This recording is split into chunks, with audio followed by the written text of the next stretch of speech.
Hello everyone, I Dr. Nisha Singh welcome you all in lecture series of engineering chemistry। आज का हमारा topic है point defect, but before starting point defect, we have to understand crystal defect। हम crystal defect किसे कहते हैं? इसी crystal defect का एक पार्ट हमारे पास होता है point defect। तो जो crystal defect है उसे हम किसी भी perfect atomic structure से समझ सकते हैं। परफेक्ट एटॉमिक स्ट्रक्चर या कोई भी परफेक्ट क्रिस्टल लैटिस। अगर हम किसी परफेक्ट स्ट्रक्चर की बात करें तो किसी भी क्रिस्टल लैटिस के अंदर जो एटम्स, मॉलिक्यूल्स या आयंस यानी उसके कॉन्स्टिट्यूएंट्स का जो अरेंजमेंट है, अगर वो अरेंजमेंट बिल्कुल परफेक्ट है, उसमें कहीं कोई डिफरेंस नहीं है, तो that is called a perfect atomic structure. But जो क्रिस्टल डिफेक्ट है वो परफेक्ट एटॉमिक स्ट्रक्चर नहीं होता। इस परफेक्ट एटॉमिक स्ट्रक्चर में होने वाला deviation is called crystal defect, यानी डेविएशन इन परफेक्ट स्ट्रक्चर। किसी भी तरीके का डेविएशन हो सकता है, उसको हम कहते हैं क्रिस्टल डिफेक्ट। अब ये जो क्रिस्टल डिफेक्ट है ये हमारे लिए कैसे यूजफुल हो सकता है? अगर हम किसी भी परफेक्ट एटॉमिक स्ट्रक्चर के अंदर किसी क्रिस्टल डिफेक्ट की बात करते हैं तो उस क्रिस्टल डिफेक्ट की वजह से इस स्ट्रक्चर की बहुत सारी प्रॉपर्टीज चेंज होती हैं। जैसे इसका कलर चेंज हो सकता है, इसकी स्ट्रेंथ चेंज हो सकती है, इसकी कंडक्शन प्रॉपर्टी चेंज हो सकती है,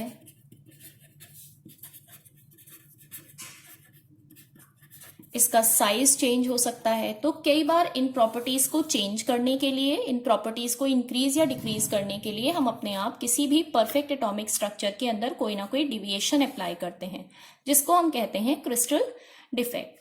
अब ये जो क्रिस्टल डिफेक्ट है इसको हम क्लासिफाई कर सकते हैं डिफरेंट कैटेगरीज में, जिसमें से सबसे पहली कैटेगरी जो होती है उसको हम डिटेल में स्टडी करेंगे, विच इज पॉइंट डिफेक्ट। तो first category is point defect. इस पॉइंट डिफेक्ट को हम 0D यानी जीरो डायमेंशनल डिफेक्ट भी कहते हैं। दूसरा हमारे पास आता है लाइन डिफेक्ट, जिसको हम 1D यानी ये 1 डायमेंशनल डिफेक्ट है। तीसरा हमारे पास आता है सरफेस डिफेक्ट, ये 2D डिफेक्ट होता है यानी 2 डायमेंशनल डिफेक्ट। और थर्ड हमारे पास आता है वॉल्यूम डिफेक्ट। इस वॉल्यूम डिफेक्ट को हम स्टडी करते हैं 3D यानी 3 डायमेंशनल डिफेक्ट की फॉर्म में। अब ये जो सारे डिफेक्ट्स हैं इनका मतलब क्या है कि अगर हमारे क्रिस्टल अरेंजमेंट में कहीं किसी पोजीशन पर कोई एटम या कोई मॉलिक्यूल या आयन मिसिंग है या इंटरस्टिशियल पोजीशन पर आ गया है या किसी को मिसप्लेस कर दिया है, मतलब कोई भी डिफेक्ट अगर एक एटम आयन की फॉर्म में होता है तो that is called zero dimensional defect या पॉइंट डिफेक्ट, यानी जो भी चेंजेस हैं वो एक पॉइंट की फॉर्म में हो रहे हैं। इसके बाद आता है line defect. Line defect lattice planes की फॉर्म में होता है, लेकिन ये हमें क्रिस्टल के अंदर ही नजर आएगा, क्रिस्टल के ऊपर इसका इफेक्ट नहीं पड़ेगा। तो अगर हम कुछ लैटिस प्लेन्स की बात करें, इनमें से कोई प्लेन मिसिंग है तो जो दूसरे प्लेन्स हैं वो उसकी पोजीशन को एक्वायर करने की कोशिश करते हैं, तो that kind of defect is called line defect. Surface defect इसी लाइन डिफेक्ट से डेवलप होता है, लेकिन अगर किसी सरफेस के स्ट्रक्चर में जो चेंजेस हैं वो होने वाले चेंजेस उसकी सरफेस पर नजर आ रहे हैं, यानी कुछ लैटिस प्लेन्स इस तरीके से चेंज हुए जिनके चेंज होने की वजह से जो क्रिस्टल है उसके ऊपर की तरफ देखने में उसके स्ट्रक्चर में हमें डिफरेंस या डिविएशन नजर आ रहा है, that is called surface defect. Volume defect, अगर बहुत सारा वॉल्यूम यानी बहुत सारा पार्ट यहां से मिसिंग हो किसी भी क्रिस्टल लैटिस के अंदर, जिसको हम वॉइड की फॉर्मेशन कहते हैं, तो that kind of defect is called volume defect. अब हमारा कंसर्न फिलहाल लाइन डिफेक्ट, सरफेस डिफेक्ट और वॉल्यूम डिफेक्ट से नहीं है, हमारा जो मेन पार्ट है दैट इज पॉइंट डिफेक्ट। तो इस पॉइंट डिफेक्ट की बहुत सारी काइंड्स आपको पढ़नी है। पॉइंट डिफेक्ट हमने यहां पर पढ़ लिया, ये जीरो डायमेंशनल डिफेक्ट है। इस डिफेक्ट में क्या होगा, कोई भी जो डेविएशन होगा वो एक पॉइंट की फॉर्म में होगा। तो इस पॉइंट डिफेक्ट को इनिशियली हम 4 कैटेगरी में डिवाइड करते हैं, जिसको एक डायग्राम की हेल्प से हम अंडरस्टैंड कर रहे हैं। मान लीजिए ये हमारे पास एक क्रिस्टल स्ट्रक्चर है, जिस क्रिस्टल स्ट्रक्चर के अंदर कुछ एटम्स, मॉलिक्यूल्स या आयंस यानी जिससे भी ये क्रिस्टल मिलकर बना हुआ है उसका अरेंजमेंट है। तो उस अरेंजमेंट को अगर एक रेगुलर पैटर्न की फॉर्म में मैं दिखाऊं और इसी रेगुलर पैटर्न में जो डिविएशंस है यानी जो टाइप्स ऑफ पॉइंट इफेक्ट है उनको क्रिएट करें।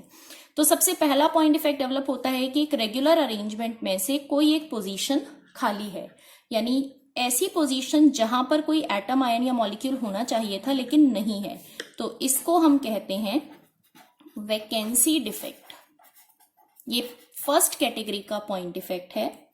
इसके बाद अगला डिफेक्ट, सपोज हमारे पास ये पोजीशंस हैं जिसमें कहीं कोई दूसरा इम्प्योरिटी एटम आ गया, यानी कोई एक ऐसा एटम, मॉलिक्यूल या आयन जो कि हमारे इस क्रिस्टल का पार्ट नहीं है, तो ये भी एक पॉइंट की फॉर्म में डिफेक्ट क्रिएट कर रहा है, जिसको हम कहते हैं सब्स्टिट्यूशन इम्प्योरिटी। यानी इसने हमारे जो क्रिस्टल लैटिस है उसके पेरेंट एटम, आयन या मॉलिक्यूल को रिप्लेस कर दिया या सब्स्टिट्यूट कर दिया। इसके बाद अगली कैटेगरी आती है कि अगर हमारे पास जो भी क्रिस्टल स्ट्रक्चर है उस क्रिस्टल स्ट्रक्चर के बीच में कहीं कोई और दूसरा सब्सटेंस आ गया है, तो इसको हम कहते हैं इंटरस्टिशियल इम्प्योरिटी डिफेक्ट। तो 3 कैटेगरी के हुए। इसके बाद अगली कैटेगरी हमारे पास आती है कि हमारे ही पेरेंट एटम में से कोई एटम, आयन या मॉलिक्यूल किसी इंटरस्टिशियल पोजीशन पर आ जाए, तो इस डिफेक्ट को हम कहते हैं सेल्फ इंटरस्टिशियल डिफेक्ट। तो 4 कैटेगरी हमारे पास हुई। पहला वैकेंसी डिफेक्ट, अगर कोई एटम, आयन गायब है अपनी पोजीशन से। दूसरा substitution impurity,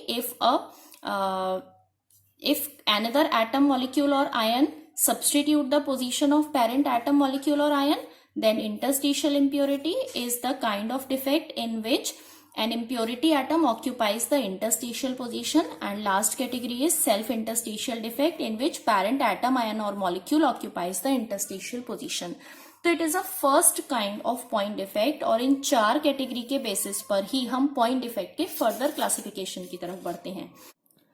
Now the second type of point defect. Point defect may be of 2 types. First is stoichiometric defect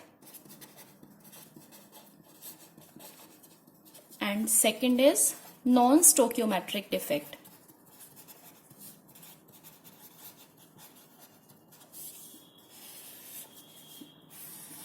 अब ये क्या होते हैं?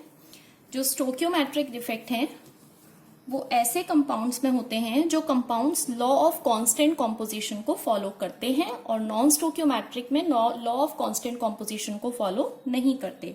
तो फर्स्ट पार्ट की फॉर्म में हम क्या लिख सकते हैं? Follow law of constant composition. और नॉन स्टोकियोमेट्रिक में कौन से कंपाउंड्स होंगे? विच डू नॉट फॉलो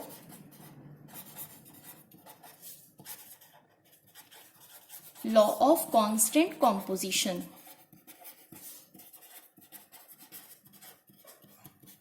अब इसका मतलब क्या है? मान लिया हमारा एक कंपाउंड जिसमें ए और बी 2 तरीके के एटम्स हैं। अगर डिफेक्ट क्रिएट होने के बाद इन दोनों एटम्स का जो कॉम्पोजिशन है वो हमारे क्रिस्टल लैटिस के लिए सेम रहता है डिफेक्ट क्रिएट होने के बाद भी, चाहे वो मिसिंग हो, चाहे मिसप्लेस हो, कोई भी कंडीशन वहां पर अप्लाई हो, तो उस डिफेक्ट को हम कहते हैं स्टोकियोमेट्रिक डिफेक्ट। लेकिन अगर आफ्टर क्रिस्टल डिफेक्ट जो ए और बी इनका कॉम्पोजिशन चेंज हो जाता है किसी भी क्रिस्टल लैटिस के लिए, तो उस डिफेक्ट को हम कहते हैं नॉन स्टोकियोमेट्रिक डिफेक्ट। जो पॉइंट डिफेक्ट है, अगर हम आयनिक क्रिस्टल्स की बात करते हैं तो आयनिक क्रिस्टल्स के अंदर हम पॉइंट डिफेक्ट की एक और कैटेगरी को स्टडी करते हैं जो कि काफी इंपॉर्टेंट कैटेगरी है, जिसको हम कहते हैं Schottky and Frenkel defect. Schottky and Frenkel defect ये आयनिक क्रिस्टल्स के अंदर होते हैं। जो शॉर्टकी डिफेक्ट होता है, शॉर्टकी डिफेक्ट में हमेशा एक आयन पेयर मिसिंग होता है, और जो फ्रैंकल डिफेक्ट है उसमें जो कैटायन या स्मॉल साइज का आयन होता है वो मिसप्लेस होता है। तो इसे हम डायग्राम की हेल्प से क्लियरली समझ पाएंगे। मान लीजिए ये हमारे पास एक क्रिस्टल लैटिस है जिसके अंदर कुछ कैटायंस और एनायंस की पोजीशन है। ये cation, then anion, cation, anion. अब शॉर्टकी डिफेक्ट हमें क्या बताता है कि इसमें एक साथ 2 आयंस जो हैं वो मिसिंग होंगे, यानी 2 पोजीशंस हमारे पास कम से कम खाली होंगी।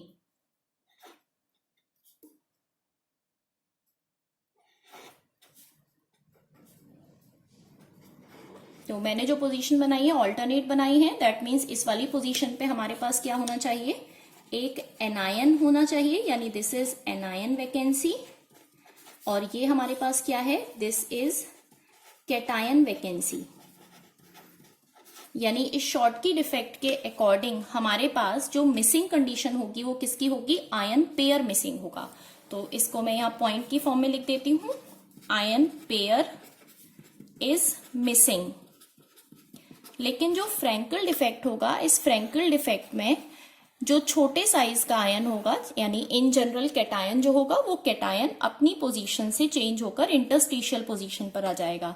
यानी इस स्ट्रक्चर को अगर हम बना रहे हैं कैटायन और एनायन की पोजीशन के साथ में, तो एक पोजीशन ऑफ कैटायन जो है वो खाली हो गई और वो कैटायन अपनी पोजीशन को छोड़कर किसी दूसरी पोजीशन को एक्वायर कर लेगा। यानी सपोज ये यहां बीच की पोजीशन पर आ गया, तो दिस इज कैटायन वैकेंसी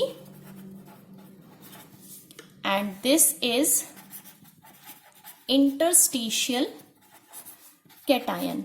तो यहां पर तो आयन पेयर मिसिंग है, यानी जितने नंबर ऑफ कैटायन होंगे उतने ही नंबर ऑफ एनायन भी मिसिंग होंगे, बट यहां पर जो स्मॉल साइज का कैटायन है वो अपनी पोजीशन को छोड़कर इंटरस्टिशियल पोजीशन पर आ गया है। तो इसके लिए हम क्या पॉइंट लिख सकते हैं, कैटायन और small sized ion occupies interstitial position, interstitial position और इंटरस्टिशियल साइट। अब ये जो शॉर्टकी डिफेक्ट है ये कैसे क्रिस्टल्स के अंदर होता है, ऐसे क्रिस्टल्स जहां पर कोऑर्डिनेशन नंबर हाई होता है, sorry coordination number is high. और ये कहां पर होगा, जहां पर कोऑर्डिनेशन नंबर लो होगा। कोऑर्डिनेशन नंबर का क्या मतलब है कि जितने भी नेबरिंग एटम्स, आयंस या मॉलिक्यूल्स हैं उनका नंबर, लो कोऑर्डिनेशन नंबर। यहाँ कोऑर्डिनेशन नंबर हाई होने की वजह से इसको आसपास में पोजीशन नहीं मिलती है जहां पर ये इंटरस्टिशियल साइट पर जाए, बट यहाँ क्योंकि प्लेस खाली होता है, कोऑर्डिनेशन नंबर कम है, नेबरिंग एटम्स की पोजीशन कम है, जिसकी वजह से इंटरस्टिशियल पोजीशन को एक्वायर करता है। जो शॉर्टकी डिफेक्ट होता है, इस डिफेक्ट की वजह से 2 तरीके के होल्स क्रिएट होते हैं और जो भी एटम, आयन या मॉलिक्यूल है वो मिसिंग होता है। यानी यहाँ पर जो डेंसिटी होती है वो डिक्रीज होती है, डेंसिटी डिक्रीजेस, बल्कि इस कंडीशन में जो डेंसिटी है वो सेम होती है, क्योंकि यहाँ पर कुछ भी बाहर नहीं गया। यहाँ पर जो कुछ भी है एटम, आयन, मॉलिक्यूल, वो अपनी पोजीशन पर ही है। आयनिक क्रिस्टल्स की बात करें तो आयन को ही हाईलाइट करते हैं, जो भी आयन है वो अपने ही उसी क्रिस्टल लैटिस के अंदर किसी दूसरी पोजीशन को एक्वायर कर रहा है, वहां से छोड़कर कहीं बाहर नहीं गया, इसलिए डेंसिटी सेम रहती है। जितने भी शॉर्टकी डिफेक्ट वाले क्रिस्टल्स होते हैं इनमें 2 तरीके के होल्स होते हैं, पॉजिटिव और नेगेटिव, क्योंकि 2 तरीके के आयंस मिसिंग है। यानी 2 टाइप्स ऑफ होल्स और यहां ओनली 1 टाइप ऑफ होल। अब जहां ज्यादा टाइप के होल होंगे वहां ज्यादा डोपिंग की जा सकती है, यानी इनकी कंडक्शन प्रॉपर्टी को ज्यादा इंक्रीज किया जा सकता है as compare to Frenkel defect, because Frenkel defects वाले क्रिस्टल्स जो हैं उनमें केवल एक ही तरीके के होल्स होते हैं, यानी एक ही तरीके की डोपिंग इनके अंदर की जा सकती है। तो शॉर्टकी और फ्रैंकल डिफेक्ट के बहुत सारे अलग अलग एग्जाम्पल्स होते हैं, जैसे अगर मैं लिखूं NaCl है, KCl है, KBr है, ये सब शॉर्टकी डिफेक्ट के एग्जाम्पल्स हैं। इसी के रिस्पेक्ट में अगर हम फ्रैंकल डिफेक्ट की बात करें तो AgCl है, ZnS है, ये सारे फ्रैंकल डिफेक्ट के एग्जाम्पल हैं। लेकिन इनमें एक कॉमन एग्जाम्पल होता है AgBr। इसमें शॉर्टकी डिफेक्ट भी होता है और इसमें फ्रैंकल डिफेक्ट भी होता है, क्योंकि इसमें जो आयंस का जो साइज है वो साइज ना तो शॉर्टकी डिफेक्ट को पूरी तरीके से रेफर करता है, ना ही फ्रैंकल डिफेक्ट को, बल्कि दोनों के बीच की कंडीशन को एक्वायर करता है, जिसकी वजह से AgBr एक ऐसा क्रिस्टल लैटिस है जो कि शॉर्टकी डिफेक्ट भी शो करता है और साथ साथ फ्रैंकल डिफेक्ट भी शो करता है। तो ये हमने 3 तरीके के पॉइंट इफेक्ट्स की स्टडी की है। जो पहला टाइप ऑफ पॉइंट इफेक्ट था, उस first type of point effect में आपने 4 कैटेगरी पढ़ी, vacancy, substitution, interstitial, self interstitial. उसके बाद stoichiometric, non stoichiometric, law of constant composition को फॉलो करेगा, ये लॉ ऑफ कांस्टेंट कॉम्पोजिशन को फॉलो नहीं करेगा. Then Schottky and Frenkel defect, the main difference between these two kind of crystals, here ion pair is missing and here only one ion occupy the interstitial position, or generally small sized ion. So small sized ion is cation. The crystals having Schottky defects are having high coordination number, but in Frenkel defect there is low coordination number. In Schottky defects density decreases but density remains same in Frenkel defect. There are two kind of holes, that means conduction property of crystals containing Schottky defect can be increased by doping of both kind, pure and doping, but in Frenkel defect there is only one kind of hole, so conductivity of Frenkel defect crystals can be increased, but as compared to Schottky defect it is less increased.